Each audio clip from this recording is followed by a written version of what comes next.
कि कोई व्यक्ति एक बार जंगल में गया, कोई शिकारी, तो वो उसके वृक्ष के ऊपर 2 पक्षी बैठे हुए थे। तो उसने जैसे ही अपना वो बाण का संधान किया और उस पेड़ के ऊपर बाज पक्षी उड़ रहा था, तो उन्होंने कहा कि अब क्या करें, यहाँ से उड़े तो वो झपट लेगा और यहाँ बैठे रहें तो इसने बाण तान दिया, तो अब तो मतलब मृत्यु सुनिश्चित है, तो कोई चारा ही नहीं है। तो नर मादा 2 पक्षी बैठे थे। तो मादा ने कहा कि प्रार्थना करो ना भगवान से।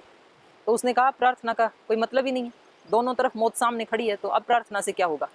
तो उसने मादा पक्षी ने कहा कि ऐसे समय के लिए तो प्रार्थनाएं बनी हैं, आप करो, तो मैं भी करती हूँ, आप भी करो। तो उन्होंने प्रार्थना करना शुरू किया कि प्रभु अब आप ही संकट हरो हमारा। और उसी समय नीचे से एक सांप रेंगता हुआ आता है।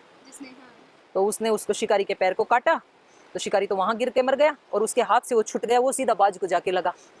दोनों समस्याएं खत्म और वो अपने आराम से बच गई। तो ऐसी ऐसी विचित्र घटनाएं भी हो जाती हैं। मतलब जब व्यक्ति को ये लगता है कि अब तो कोई चारा ही नहीं बचा जीवन में, चारों तरफ से मैं गिर चुका हूँ, तो उस समय जो प्रार्थना उठती है तो वो बिल्कुल प्योर होती है। मतलब उसमें व्यक्ति अपने सारे अस्तित्व को झोंक देता है, कुछ भी बचा नहीं है।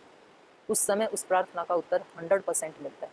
उससे पहले तो हम प्रार्थना करते हैं तो वो भी केवल एक रिचुअल के रूप में कर लेते हैं कि प्रार्थना भी की जाती हैं, धूप दीप भी जलाए जाते हैं।